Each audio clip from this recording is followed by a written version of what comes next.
Okay, Krystal, what are you taking a look at?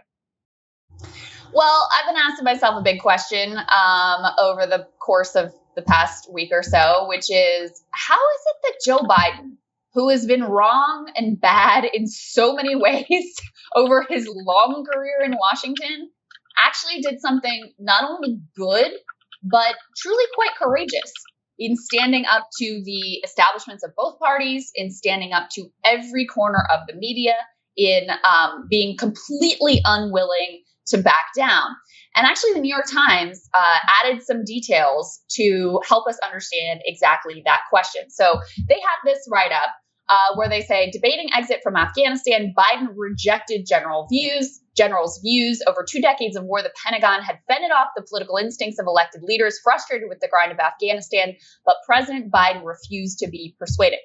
Now, the funny thing about this piece is that the New York Times means this as like a negative piece, like Biden was out there on his own and he didn't listen to the sage generals who knew better, who tried to warn him.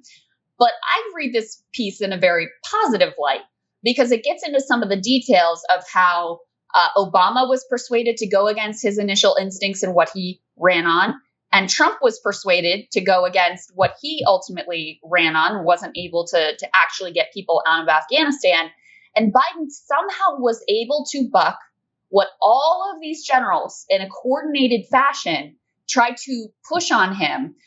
One of the details they have in this piece is that literally 2 days after inauguration, Lloyd Austin, Mark Milley, and 3 other top generals all came to him and said, we need 3,500 people there to stay. We need Trump's peace deal was really stupid. I'm paraphrasing these, those weren't the exact words, but it was really stupid because it wasn't conditions based. They put all kinds of pressure on him to change the peace deal, to make it conditions based, and to keep a force of somewhere around 3,500 to 4,000 people there indefinitely. And Biden just flat out said no.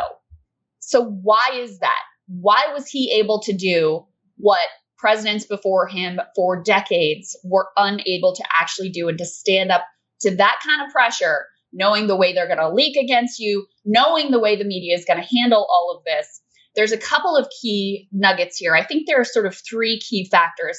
One of them, they have an interesting anecdote from Obama's memoir about how Biden really saw through the games that these generals were playing, especially with regards to Barack Obama, who of course was young and, relatively new to Washington. So let's throw this quote up on the screen. Again, this is from Obama's memoir. So he said that Mr. Biden was furious at generals who were trying to force a decision to commit additional troops into Afghanistan with leaks, saying that if more were not sent, the result would be mission failure. He wrote that Mr. Biden used a vivid epithet and warned Obama about generals who, quote, are trying to box in a new president.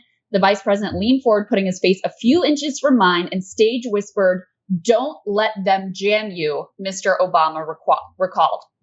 So one of the factors here was just plain experience. He's been around Washington. He's seen from the inside as chair of the Foreign Relations Committee. He saw what happened in Vietnam, and he saw up close and personal in the Obama administration on exactly this issue of Afghanistan, the way that the generals were able to roll and ultimately jam Obama. So he saw through their games, and his experience actually helped him be able to resist the pressure this time. A second factor I think that was important here is he just truly had an actual ideological commitment to getting out of Afghanistan.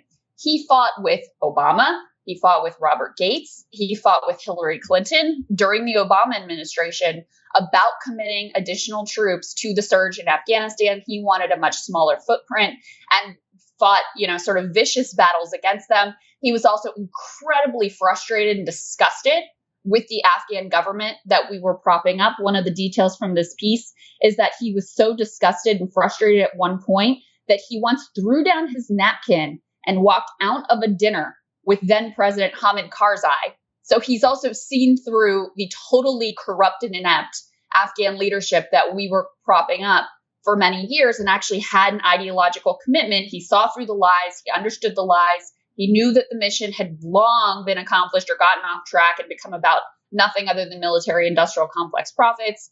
So he was ideologically committed to it.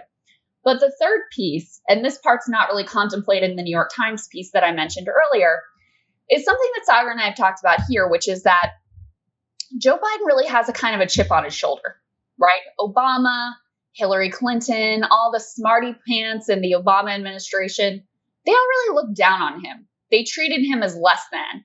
They sort of humored him and dismissed him.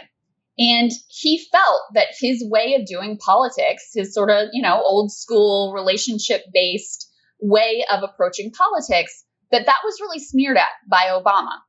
And so as I was thinking through how he got to this uncharacteristic place of doing something so good, in contrast to so much of his career, I really think it comes down to an intense desire to one-up President Obama. And in fact, it's not just on ending the war that President Obama promised to end, but didn't actually end. It's also, you can see those signs in other parts of his administration. So one of the critiques of the Obama administration was that they went too small on the stimulus. So Biden comes in, he does a relief package that's much larger than what Obama had put on the table. Obama couldn't get a deal done in terms of bipartisanship. He could never get the Republicans to do a single thing with him.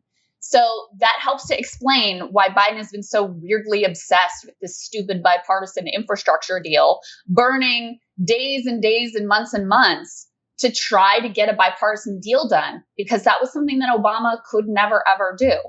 And then finally, Obama couldn't end the endless wars.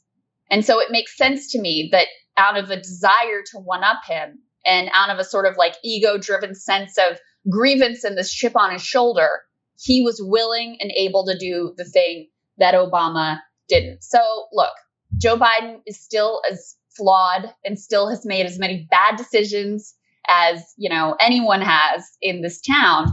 But I do think that motivation of one-upping Obama and some of the peculiar parts of both his history in Washington and his own personality traits came together in a way here where he actually truly did something that was special, that was different, and that was ultimately courageous, Sagar. It was interesting reading into this piece. And again, it's funny how the New York Times... Hey guys, thanks so much for watching. That's right. Just as a reminder, you can become a premium subscriber today. Watch the full show completely uncut, our reactions to each other's monologues. You get to listen to it. You get to ask us questions, all that good stuff. Link is right there in the description or at breakingpoints.com. Best of all, great way to say screw you to the mainstream media.